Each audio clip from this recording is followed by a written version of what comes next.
Selamat pagi buat saudara-saudara semua. Pagi hari ini kita mau dengar firman Tuhan. Sebelum kita berdoa, kita siapkan hati kita untuk terima firman Tuhan. Firman yang akan dibagikan adalah berjudul Pendoa Syafaat. Saudaraku, saya mau cerita tentang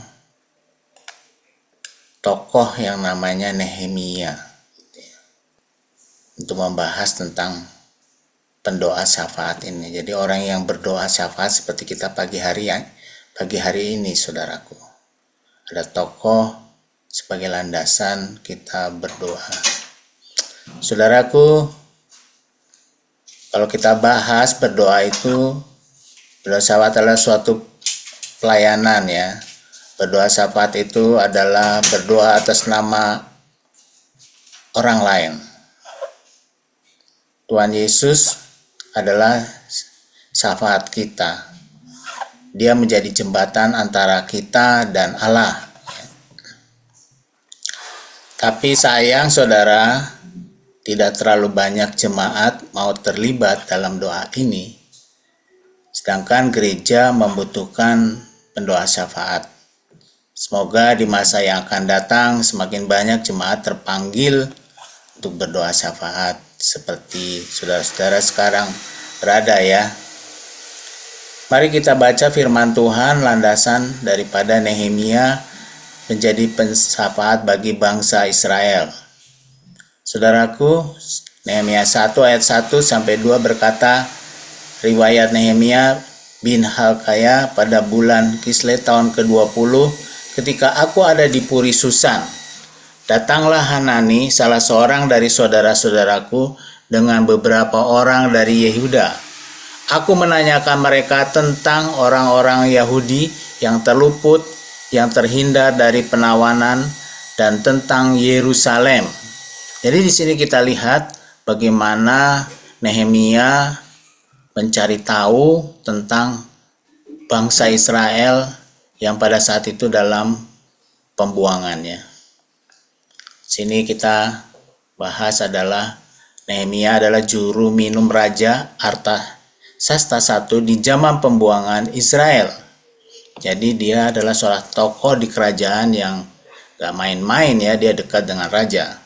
Artinya hidupnya sukses lah kalau dibilang demikian. Hidupnya berkecukupan. Tapi dia mau datang kepada Tuhan untuk membela bangsa Israel dalam doanya. Di sini Nehemia mengambil inisiatif bersyafaat untuk mendoakan bangsanya. Kalau kita lihat dari firman Tuhan tadi dikatakan bahwa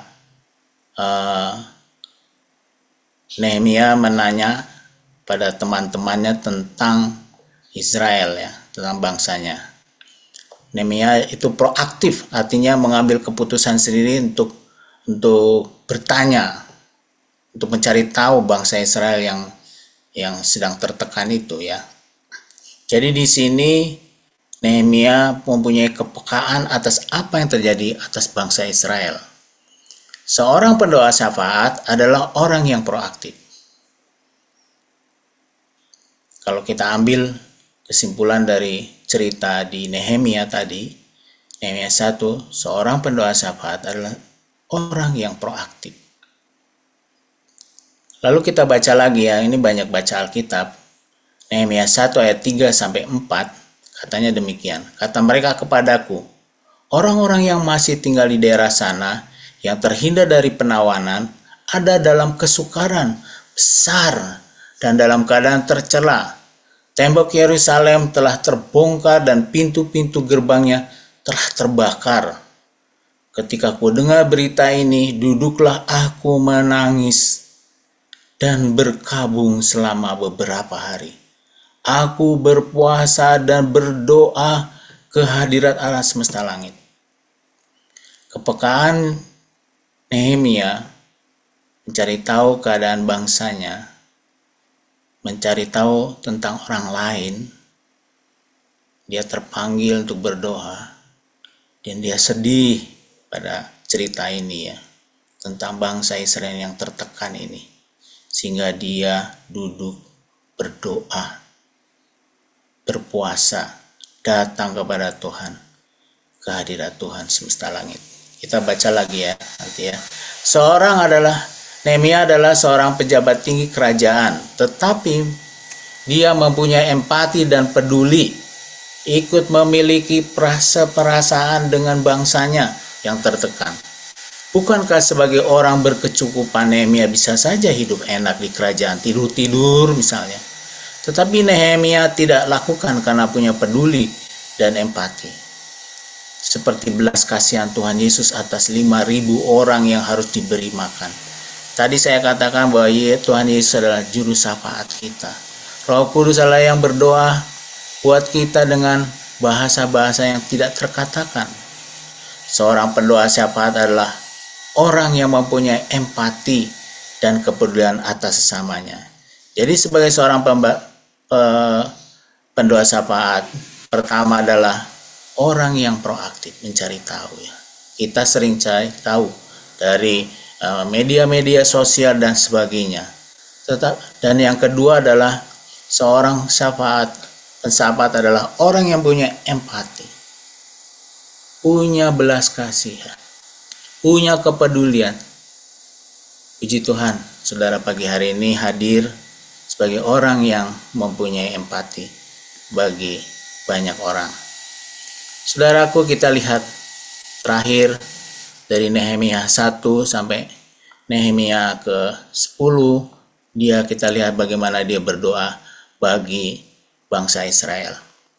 Kataku, ya Tuhan Allah semesta langit, Allah yang maha besar dan dahsyat, yang berpegang pada perjanjian dan kasih setianya terhadap orang yang kasih kepadanya dan tetap mengikuti perintah-perintahnya.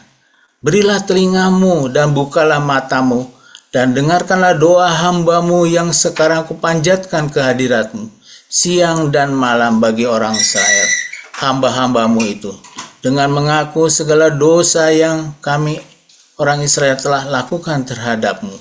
Juga aku dan kaum keluargaku telah berbuat dosa. Lalu katanya, ayat 7 dan 8, kami telah sangat bersalah terhadapmu dan tidak mengikuti perintah-perintah, ketetapan-ketetapan dan peraturan-peraturan yang telah kau perintahkan kepada Musa hambamu itu. Ingatlah akan firman yang kau pesankan kepada Musa hambamu itu, yaitu bila kamu berubah setia, kamu akan kucerai-beraikan di antara bangsa-bangsa.